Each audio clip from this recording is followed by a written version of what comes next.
Bonjour à tous et bienvenue dans cette nouvelle émission de Bonjour chez vous. Nous continuons un petit peu, comme j'ai dit hier, dans le thème de la restauration, dans le thème de croire en l'avenir. Peut-on encore avoir confiance en l'avenir?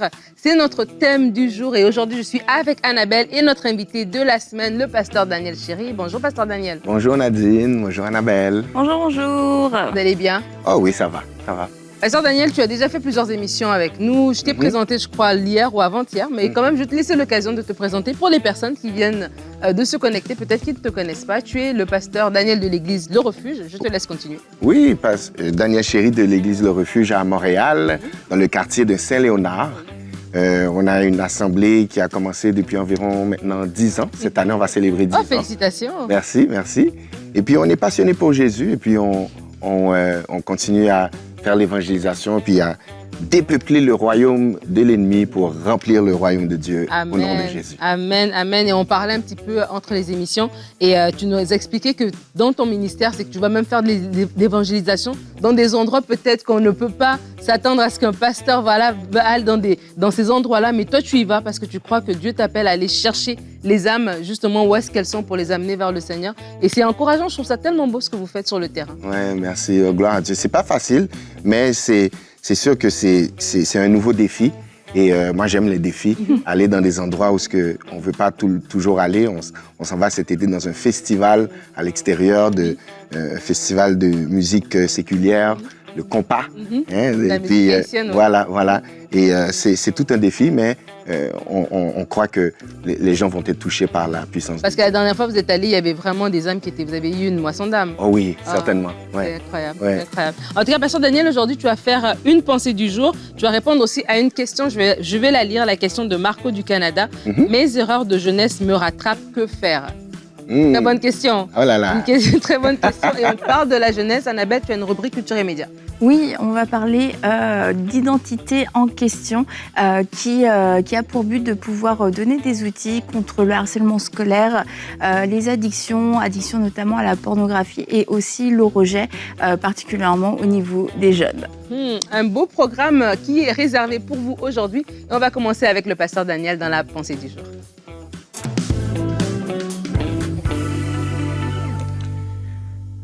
Donc, mes chers amis, encore une fois, on vous salue dans le précieux nom de Jésus. Vous savez, on n'est pas obligé de laisser notre passé déterminer notre futur. On a tous un passé et parfois, notre passé est tellement, des fois, traumatisant qu'on va le laisser influencer notre futur. Mais je crois que le Seigneur veut qu'on ait la foi en lui. Je crois qu'il est le Dieu qui nous donne toujours une deuxième chance. On n'est pas obligé de laisser notre condition être littéralement notre conclusion. Ce serait un peu dommage pour moi de juger un livre juste en lisant un seul chapitre. Et peut-être il y a des gens qui nous écoutent aujourd'hui, vous êtes découragés par rapport à votre vie, mais j'aimerais vous dire que soyez encouragés parce que le Seigneur, ce que Dieu a écrit à votre sujet n'est pas terminé. Peut-être qu'on est rendu au premier chapitre de la vie ou deuxième, mais on doit le faire confiance parce que certainement, le Seigneur a des projets de paix et non de malheur, afin de nous donner un avenir et de l'espérance. Je crois qu'on sert le Dieu de la deuxième chance. J'aime beaucoup utiliser mon GPS. Moi, si j'ai pas de GPS, malheureusement, je vais me perdre. Et ce que j'aime avec le GPS, c'est que le GPS, quand que je fais, par exemple, une route que je suis pas supposé faire, mais il va avoir un recalcul en cours. Et s'il y a des gens qui sont un peu découragés aujourd'hui parce que vous avez commis une erreur ou bien il y a quelque chose qui s'est passé dans votre vie que vous êtes peut-être pas content, je veux vous dire de suivre la voie du Saint-Esprit qui est notre GPS. Le GPS qui va nous donner un recalcul. Et si on fait confiance à cette voie du Saint-Esprit, certainement, on va retrouver le chemin. On va retrouver le chemin. Moi, j'ai fait plusieurs erreurs dans ma vie. J'en ai fait plusieurs. Et malheureusement, étant que je suis en étant être humain, j'en fais encore. Mais je fais confiance à Dieu, le Dieu qui va constamment me redonner un nouveau calcul, un recalcul en cours en suivant la voie du Saint-Esprit. Et de cette manière, on n'est pas obligé de laisser notre passé déterminer notre futur. Ouais. Amen. Quand tu parlais de ne laisse pas ton passé déterminer ton futur, j'avais à cœur un souvenir que j'avais d'un C'est mon histoire qu'on avait fait avec Lady Lesté. C'est une chanteuse, elle était chanteuse rap dans le monde et tout. Et aujourd'hui, c'est une femme de Dieu, elle est au Seigneur. Et en fait, dans son histoire, on voit vraiment cette phrase-là que ton passé ne dicte pas ton avenir. Je crois qu'on a entendu plein de témoignages, mais en tout cas pour moi, c'est un témoignage qui m'avait vraiment marqué. Vous pouvez le retrouver sur la page YouTube, la chaîne YouTube de EMCI, dans l'onglet C'est mon histoire. C'est un C'est mon histoire qu'on a fait l'année passée. Et en fait, dans son histoire, tu vois que c'est quelqu'un qui, les cartes n'étaient pas bonnes. Vraiment, c'est même pas qu'elle avait commis une erreur, c'est que déjà à la base, à la naissance, dans la cellule familiale, il y avait déjà des choses qui avaient été plantées par l'ennemi au travers de son père notamment, qui avait vraiment, qui était venu pour lui dire que ton avenir à toi, il sera pas bon en fait. Et oui, les choses se sont empirées, mais à un moment donné, elle a eu une rencontre avec le Seigneur. Et cette rencontre avec le Seigneur l'a complètement transformée, mais a aussi apporté une guérison et lui a donné aussi un nouveau sens. Le talent qu'elle utilisait pour chanter dans le monde, aujourd'hui, elle chante pour le Seigneur. Et vraiment, il y a toute sa vie a été bouleversée. Et quand on parle de est-ce qu'on a confiance à l'avenir, on veut d'abord parler même à des gens qui, de base, les circonstances ne sont pas favorables pour vous. De base, c'est comme si il y avait eu des dés qui avaient été jetés ou des cartes qui avaient été distribuées et c'est comme si vous n'avez pas eu les bonnes cartes. Et là, tu te dis, est-ce que je peux vraiment faire confiance? Est-ce que moi, j'aurai un avenir? Est-ce qu'il y a quelque chose de beau pour moi? Et à travers le témoignage de cette dame-là et à travers la parole de Dieu, on voit qu'en fait, ce que j'aime de Dieu, c'est que le poids ne repose pas sur nous. Nous avons tout simplement besoin de croire. Nous avons tout simplement besoin de faire du Seigneur Jésus notre Seigneur et Sauveur. Et après, lui, il va faire le reste. Lui, il va faire la transformation, il va faire la restauration. Il va transformer notre vie, en fait. Et le titre, c'est « Peut-on avoir confiance en l'avenir ?» Et j'ai envie de dire non, Nadine.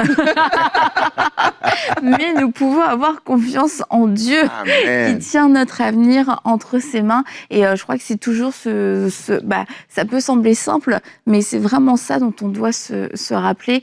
Et par exemple, et c'est encore une fois un exemple qu'on prend régulièrement, mais qui est pourtant toujours pertinent, c'est que si je me nourris constamment des nouvelles et que je vois tout ce que l'avenir m'offre, non, je peux pas avoir confiance à l'avenir. On parle d'une crise économique, on parle de chômage, on parle de guerre, on parle de tout un tas de choses qui disent, mais non, tu vois, je peux pas avoir confiance à l'avenir. Les parents aujourd'hui ont peur pour l'avenir de leurs enfants. Quel avenir on va leur laisser? Et c'est de se rappeler, déjà l'humanité est passée par plein de phases malheureusement tragiques, mais tous ceux qui ont mis leur confiance en Dieu ont toujours vu Dieu agir en leur faveur. Et aujourd'hui, on peut se dire, on est dans une période catastrophique. Eh bien, peut-être que nous sommes dans une période difficile au niveau mondial, mais notre Dieu est toujours le même. Donc c'est pour ça que oui, nous pouvons avoir confiance en notre avenir, parce que c'est Dieu lui-même qui le tient entre ses mains. Amen. Amen. Amen. Et je vais partager tout de suite notre verset du jour, alors avant qu'on continue dans notre discussion. Il se trouve dans Ésaïe 61, le verset 10.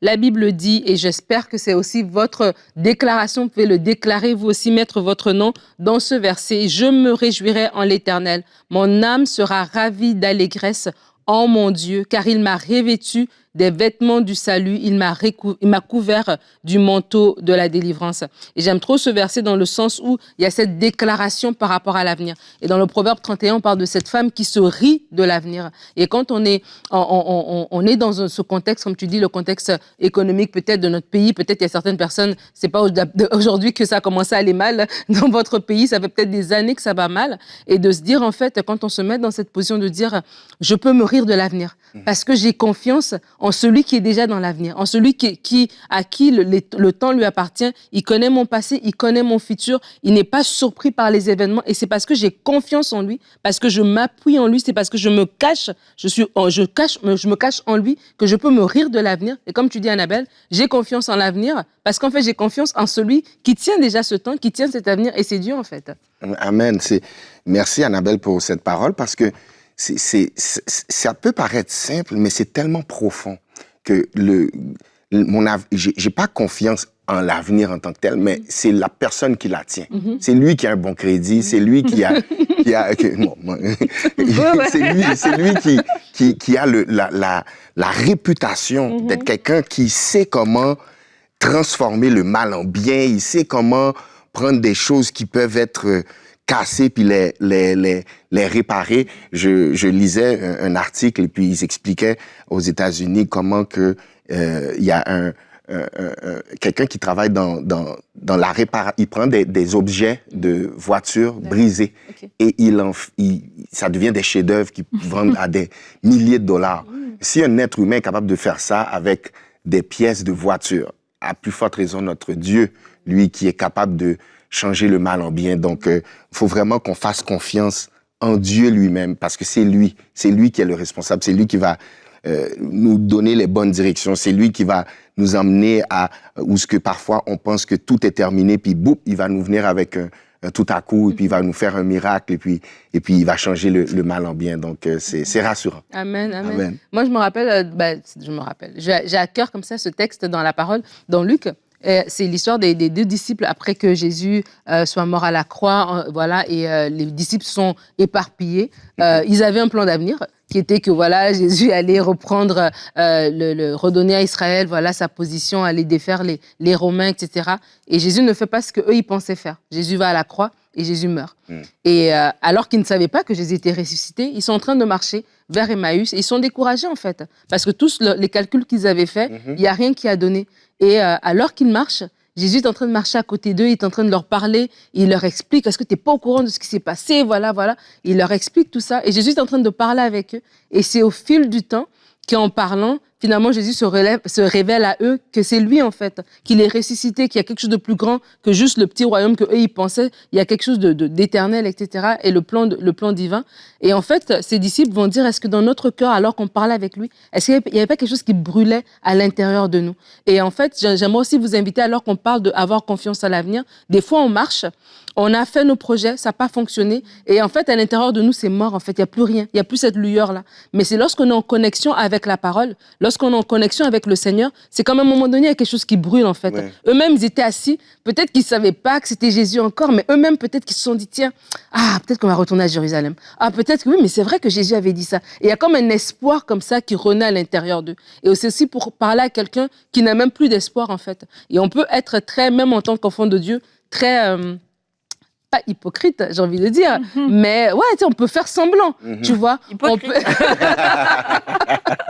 On peut ne pas croire, on peut lever les mains dans l'église, on peut chanter le dimanche, mais on ne croit pas que dans notre semaine, est-ce que c'est vraiment ça? Est-ce que Dieu va vraiment le faire? Et je crois que des fois, on fait les choses à l'envers.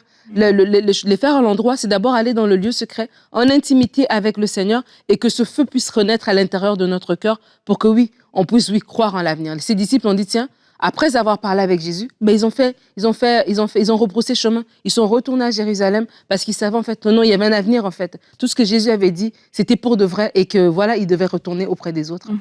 Et aussi, quelquefois, c'est parce qu'on a vécu des échecs et il y a une fois, 2 fois, 3 fois, et là, il n'y a plus rien qui bouillonne à l'intérieur. C'est juste l'odeur de l'échec qui nous reste. Et Nadine, il y a eu des magnifiques bonjours chez vous sur l'échec. Oui. On a fait plusieurs bonjours chez vous. Omer avait fait toute une rubrique et je ne sais plus le nom des émissions, mais je vous encourage à les regarder. Et je crois aussi que c'est quelque chose qui peut venir manger l'espoir, particulièrement lorsque ce sont des cycles qui se répètent et qui se répètent. Il peut y avoir un sentiment d'impuissance et se dire mais avoir confiance, mais pourtant c'est la même histoire qui se répète. Et je voudrais vous rappeler que Jésus-Christ est celui qui brise toute forme de cycle qui est dû à la malédiction. C'est Jésus-Christ qui brise ces cycles et ensemble, on se lève contre ces cycles. Et je crois que par la foi, vous pouvez juste les détruire et quelquefois, juste on les accepte. Et la seule chose qui nous manquait, c'était cet élan de foi pour se lever, se dire non, ça s'arrête maintenant, même si ça fait longtemps qu'on m'en parle, même si j'ai encore les conséquences du dernier échec, c'est possible que ça s'arrête aujourd'hui et de renouveler sa foi en Dieu pour l'avenir et croire que oui, ce cycle appartient au passé et que ça ne va pas se reproduire encore une fois cette fois-ci. Amen. Amen. Il y a une chose que j'aime dire souvent, je dis, il y a une date d'expiration à ton problème. Le problème ne peut pas rester pour toujours. Il doit se terminer à un moment donné. Et moi, ça résonne beaucoup dans mon cœur, surtout par rapport à ce que j'ai vécu. Et je m'accroche à l'espoir. J'ai tellement confiance que celui qui a commencé dans ma vie, il est fidèle pour l'accomplir. Amen. Dieu n'est pas un Dieu qui va commencer quelque chose et puis qui va juste le laisser là à rien faire. Non, il va continuer le travail, même si des fois on comprend pas ce qu'il fait, mais on comprend pas ce qu'il fait, mais on comprend qui on sert. Et on a confiance en qui on sert. Et certainement, on va pouvoir avoir l'espoir pour notre avenir. Ouais. Amen. Amen. Et on parle d'erreurs, tu as parlé, Annabelle, d'un cycle d'échecs qui se répète. On va répondre à une question, Pasteur Daniel, c'est toi qui vas répondre à la question, de Marco du Canada, qui justement dit, moi, mes erreurs de jeunesse me rattrapent, que faire? OK. Donc, j'aimerais lire une portion de l'Écriture pour notre frère Marco, dans Proverbe 24, verset 16. La Bible nous dit, « Car 7 fois le juste tombe et il se relève. » 7 fois le juste tombe et il se relève. Et ce que j'aime avec le texte, c'est que ça ne nous dit pas dans quoi il est tombé. Ça nous dit juste qu'il est tombé. Il ne dit pas avec c'était quoi les circonstances, mais il nous donne l'assurance qu'on va se relever. Donc, c'est de se rappeler, Marco, qu'on doit pas, on doit se rappeler que Dieu est celui qui nous relève. Ça veut dire, il va pas nous laisser par terre. On doit être confiant en lui et de nous rappeler qu'il va nous relever. Je vais lire une autre portion, mais sans rentrer dans trop de détails. C'est dans Jérémie 18, le verset 1 à 6. La Bible nous parle que la parole de l'Éternel fut adressée à Jérémie. Et c'est l'histoire du potier. Et si on connaît bien l'histoire, on sait que le potier a essayé une première fois et il a manqué son coup. Le même au verset 4, il va dire le vase qu'il faisait ne réussit pas. Donc, des fois, ça peut ressembler un peu à des erreurs qu'on a fait dans le passé. Et le Seigneur, dans le texte, nous explique comment qu'il a tout recommencé. Ça me rappelle un peu l'histoire d'un frère à l'église qu'on a qui a mal commencé sa jeunesse, puisque lui, il était malheureusement, il avait une addiction très, très forte au niveau de l'alcool. Et il était un alcoolique, quand même assez jeune, et on se dirait qu'il n'y avait plus d'espoir pour lui. Il avait commis beaucoup d'erreurs. Il avait malheureusement perdu sa capacité de conduire. Il ne pouvait plus conduire. On lui avait enlevé son permis. Il y avait beaucoup de restrictions qu'on lui avait données. Et ce jeune homme, on dirait que tout était terminé pour lui. Mais il a fait exactement ce qu'on demande de faire aujourd'hui, c'est d'avoir la foi en Dieu. Il a reçu Jésus-Christ comme son sauveur. Il a fait de Jésus-Christ sa priorité.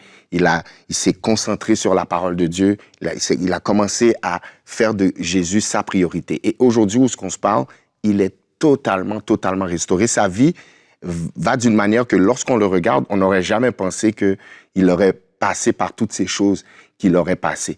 Et je veux peut-être encourager quelqu'un parce que des fois, ce qui nous est arrivé produit une forme de frustration à l'intérieur de nous. Des fois, et je veux encourager quelqu'un aujourd'hui de ne pas laisser ce qui t'est arrivé peut-être t'infecter. Des fois, on passe par des situations et notre situation nous rend frustrés et on est carrément contaminé dans notre esprit, dans notre mentalité, par des fois la tristesse, la frustration. Non, ne laissons pas ces erreurs-là carrément nous contaminer, mais d'avoir l'espoir, d'avoir la foi que Jésus va certainement nous sortir. Il est le Dieu des sorties, c'est lui qui fait sortir son peuple des problèmes. Le livre d'Exode, c'est un livre où on voit qu'il y a constamment des sorties. Dieu est toujours dans les affaires de délivrer son peuple et de réparer les erreurs qu'on a commises dans le passé. Donc voilà, ouais. Amen, merci. Je crois que c'est un bon encouragement et des fois, il y a des erreurs qui nous rattrapent quand on est jeune, qui nous rattrapent peut-être socialement. Peut-être socialement, on a fait quelque chose et on est fiché peut-être au niveau de la police. Ça peut être vraiment quelque chose qui nous rattrape au niveau après ça pour chercher du travail. On a du mal et on s'est dit, tiens, cette erreur-là, oui, je l'ai commise il y a 10 ans, mais jusqu'aujourd'hui, elle est encore en train de me rattraper. Des fois, c'est des erreurs qui nous rattrapent aussi parce que ça a vraiment cassé quelque chose à l'intérieur de nous. Et c'est comme si on commence la vie, tout le monde marche à deux, avec les deux jambes, puis nous, c'est comme si on boite, en fait. Et ces différentes erreurs peuvent nous rattraper, comme tu le dis, pasteur. C'est question de se confier tout simplement au Seigneur. Et des fois, nous-mêmes, on a une vision très limitée et on pense que, je sais pas, nous, même dans le monde, on peut regarder, on voit des gens que comme tu dis, comme dans le cas de ce frère-là dont tu témoignes, que lorsqu'on voit leur passé, on n'aurait jamais pensé qu'ils seront arrivés là. Des choses qu'ils ont vécues, on se dit, mais non, comment quelqu'un peut rebondir de quelque chose d'aussi grave? Mais on voit que lorsqu'on met on met le Seigneur à l'intérieur, et des fois, des gens du monde, c'est juste une grâce qui leur est faite, mais des fois, dans l'Église, on voit des personnes aussi qui ont vécu des passés vraiment difficiles, qui ont commis des erreurs, comme Yanis, par exemple, qui a un témoignage de quelqu'un qui a commis des erreurs dans sa jeunesse, mais que Dieu a transformé, mais de façon extraordinaire. Et ces erreurs sont aujourd'hui un témoignage qu'il peut partager à d'autres jeunes, qu'il peut partager à d'autres personnes, qui glorifient le Seigneur aussi. Donc vraiment, en complément avec ce que vous avez dit, pasteur, vraiment Marco, sois encouragé aussi de te dire, ces erreurs te rattrapent peut-être, mais elles ne te limitent pas, elles ne te stoppent pas, parce que ton avenir, il est entre les mains de Dieu.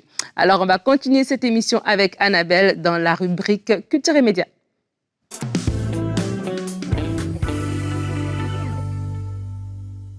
Alors aujourd'hui, je vous présente un projet qui a été réalisé en collaboration avec Inspire TV, Grain de Blé France et avec la compagnie des Actes. Et tous ensemble, ils ont mis leur talent pour faire réaliser un court-métrage et aussi une mini-série pour pouvoir aider les jeunes à faire face au rejet, faire face au harcèlement scolaire et faire face à toutes formes d'addiction et notamment la pornographie aussi, donc des sujets d'actualité. Et donc ensemble, ils ont même créé un pack que vous pouvez trouver sur leur site pour avoir des solutions aussi en tant qu'adulte, en tant que parent, en tant que leader, autorité, parce que il y a beaucoup de silence aussi autour de ces souffrances-là et qu'on peut trouver donc sur le site identitéenquestion.fr. Et je vous disais, ils ont réalisé donc un court-métrage dans un premier temps et puis face au succès, ils ont réalisé aussi une mini-série. Donc on va juste regarder un extrait tout de suite. Quand on nous voit comme ça, on se dit pas qu'il se passe autant de choses. Et pourtant... Oh, je suis dans la rue, il se prend pour qui ce bouffon là? C'est rien, il t'en parlera plus tard, c'est bon. Je m'appelle Amy. Et ce que vous pensez de moi n'est pas la réalité. Je ne suis pas la seule. Alors je vais laisser la parole.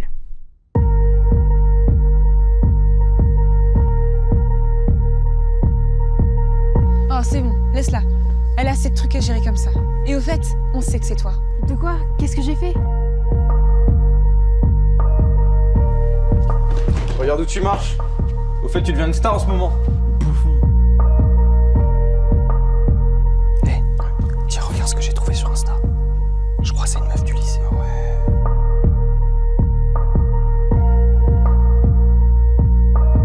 Quoi d'autre? Pour se faire accepter par un groupe.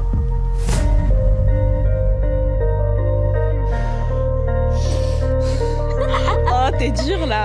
Ou pas assez. Attends, mais c'est grave la honte de mettre des photos comme ça. Salut, je peux te parler? La vérité, c'est que ton corps n'a pas été créé pour être esclave d'une industrie qui pense qu'à faire du bénéf. Est-ce que c'est normal ça? Est-ce que c'est normal?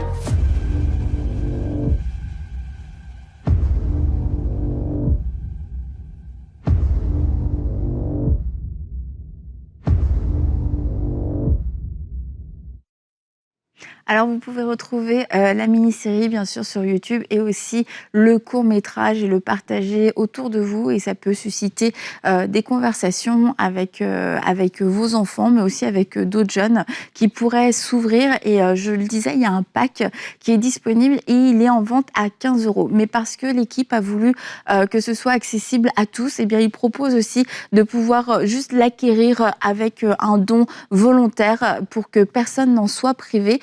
L'équipe aussi propose d'aller sur place, faire des interventions sous forme de débat, sous forme de conversation.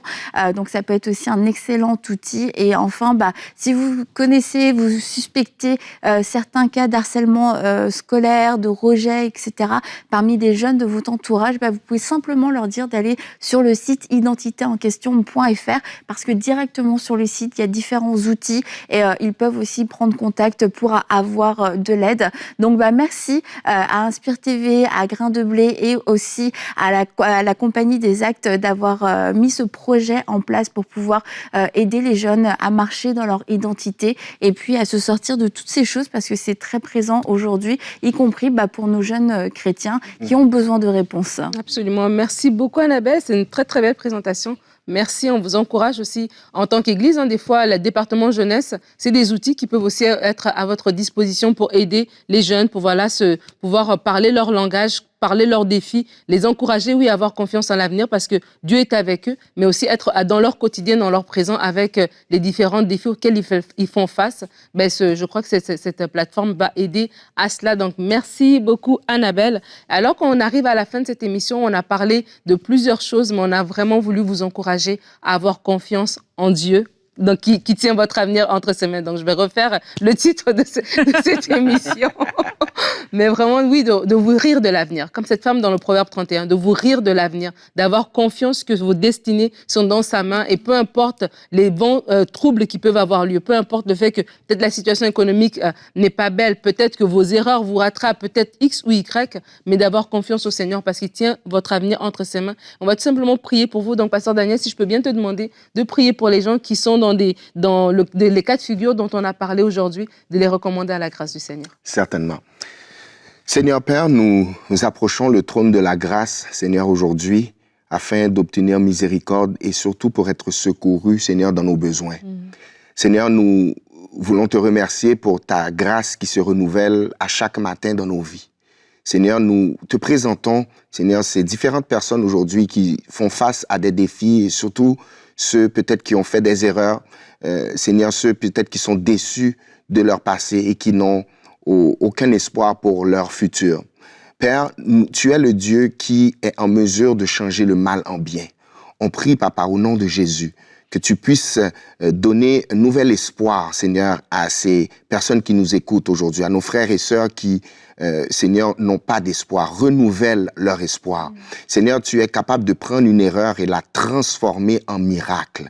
Seigneur, Père, dans le nom de Jésus, nous présentons ces erreurs qui ont été faites dans le passé, Seigneur. Et nous prions au Dieu que tu puisses faire un miracle avec, que tu puisses le transformer, que tu puisses mettre ta main dessus et le changer en bien. Dans le nom de Jésus, on prie, Papa, que tu puisses nous permettre de tirer même des leçons, Seigneur, des leçons à travers ces erreurs qu'on a faites. Et rends-nous plus sages, rends-nous plus intelligents, donne-nous plus de discernement pour le futur. Et Seigneur, nous prions également que nous puissions même faire quelque chose de nouveau. Il y a des gens, Père, qui ont été découragés par leur passé. Et je prie que tu puisses leur donner une nouvelle faveur, une nouvelle grâce, une nouvelle détermination pour utiliser, Seigneur, cette histoire du passé et la transformer pour ta gloire par un témoignage, Seigneur, et tu fais quelque chose de nouveau. Voici, toutes choses sont passées. Toutes choses sont devenues nouvelles. C'est notre prière aujourd'hui. Dans le nom de Jésus, nous avons prié. Amen. Amen. Amen. Merci beaucoup, Pasteur Daniel. Merci, Annabelle. On va se retrouver demain. Notre émission tire à sa fin. Demain, c'est vendredi. Et nous aurons, comme d'habitude, un témoignage. Notre thème sera « Accepte de servir Dieu dès ta jeunesse ». Et nous aurons le C'est mon histoire du pasteur Ken Taylor. À 17 ans, j'ai répondu à l'appel et Dieu a touché des nations. Alors, un beau témoignage qui nous attend demain. Soyez bénis et bonjour chez vous.